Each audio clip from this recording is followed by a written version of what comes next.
Assalamualaikum warahmatullahi wabarakatuh. Om Swastiastu, Shalom, Namo Buddhaya, Salam Kebajikan. Perkenalkan, nama saya Komang Astuti Dewi dengan NPM 22411071 dari kelas manajemen 22B.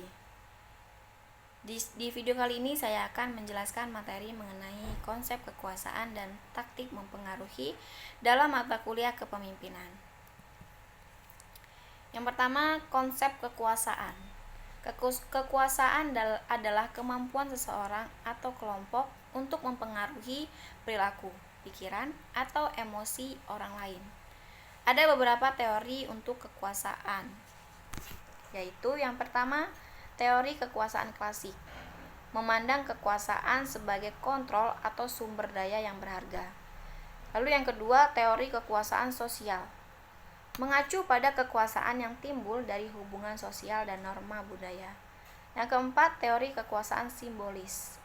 Teori ini berfokus pada pengguna simbol dan representasi untuk memperkuat atau memperdebatkan kekuasaan.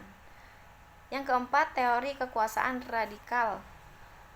Teori ini melibatkan kekuasaan sebagai alat dominasi dan penindasan. Taktik mempengaruhi. Taktik mempengaruhi adalah strategi atau metode yang digunakan seseorang untuk mempengaruhi orang lain atau situasi tertentu. Ada beberapa taktik umum, yaitu yang pertama, otoritas. Otoritas mempengaruhi orang lain berdasarkan posisi atau kekuasaan formal. Yang kedua, penghargaan dan hukuman, memberikan insentif atau sanksi untuk mempengaruhi perilaku orang lain. Yang ketiga, persuasi. Persuasi menggunakan logika, argumen, atau emosi untuk meyakinkan orang lain. Yang keempat, manipulasi. Manipulasi mengarahkan informasi atau situasi untuk mempengaruhi orang lain tanpa pengetahuan atau persetujuan mereka. Lalu yang kelima, delegasi. Delegasi mengalihkan tanggung jawab atau keputusan kepada orang lain untuk mempengaruhi hasil. Selanjutnya, kekuasaan dapat diperoleh melalui beberapa cara. Seperti yang pertama, kekuasaan memberi imbalan. Kekuasaan ini timbul karena seseorang memiliki kemampuan untuk memberikan imbalan seperti gaji, promosi, atau penghargaan yang mempengaruhi perilaku orang lain. Lalu yang kedua, kekuasaan memaksa. Kekuasaan ini timbul karena seseorang memiliki kemampuan untuk memberikan hukuman atau meniadakan kejadian yang positif terhadap orang lain, seperti dipecat atau diturunkan jabatan. Yang ketiga, kekuasaan formal. Kekuasaan ini timbul karena seseorang memiliki posisi formal yang memberikan mereka wewenang untuk mengambil keputusan dan mempengaruhi orang lain. Yang keempat, kekuasaan personal. Kekuasaan ini timbul karena seseorang memiliki karakteristik unik yang mempengaruhi perilaku orang lain, seperti keahlian, pengetahuan, atau status sosial. Selanjutnya yaitu strategi yang digunakan pemimpin untuk mempengaruhi perilaku karyawan. Yang pertama, koalisi atau kekuatan dalam kelompok. Koalisi adalah kelompok informal yang bergabung bersama-sama untuk mencapai tujuan yang bersama. Mereka secara aktif menghadapi suatu masalah atau kekuatan secara bersama-sama. Yang kedua, kekuasaan karena ahli. Kekuasaan ini timbul karena seseorang memiliki keahlian, keterampilan, atau pengetahuan khusus dalam bidangnya yang mempengaruhi perilaku orang lain. Yang ketiga, kekuasaan karena dianggap ahli. Kekuasaan ini timbul karena seseorang dianggap sebagai contoh atau model yang dipuji oleh orang lain yang mempengaruhi perilaku mereka. Taktik pengaruh dan hasil. Taktik pengaruh dan hasil. Pengaruh adalah jenis perilaku yang digunakan dengan sengaja untuk mempengaruhi sikap dan perilaku orang lain.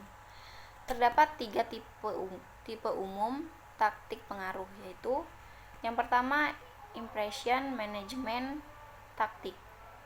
Taktik manajemen tayangan dapat digunakan untuk mempengaruhi pengikut atau oleh pengikut untuk mempengaruhi pemimpin agar menyukai dan memberikan penilaian yang baik terhadap mereka, atau memberi pujian bersikap ramah.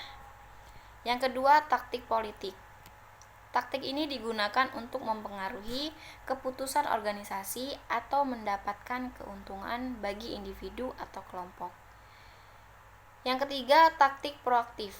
Taktik ini mempunyai tujuan tugas langsung seperti meminta orang lain untuk melaksanakan tugas baru. Hasil dari penggunaan taktik proaktif dapat berbeda-beda, yaitu adanya komitmen, kepatuhan atau melakukan tapi tidak antusias, perlawanan atau menolak.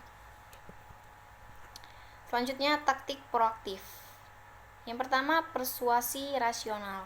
Dengan menggunakan argumen logis dan faktual untuk menunjukkan permintaan layak dan relevan untuk mencapai tujuan.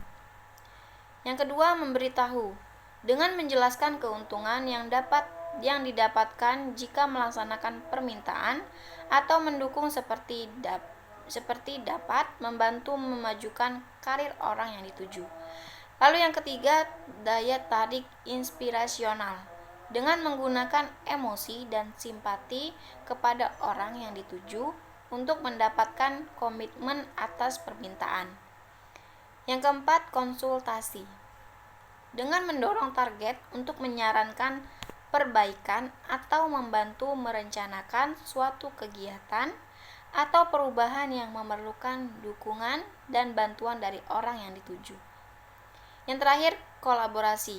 Dengan menawarkan untuk menyediakan sumber daya dan bantuan yang relevan jika target akan melaksanakan permintaan atau menyetujui perubahan yang diusulkan. Baiklah, mungkin itu saja yang bisa saya sampaikan. Mohon maaf jika ada tutur kata yang salah. Semoga video ini bisa bermanfaat untuk teman-teman semua.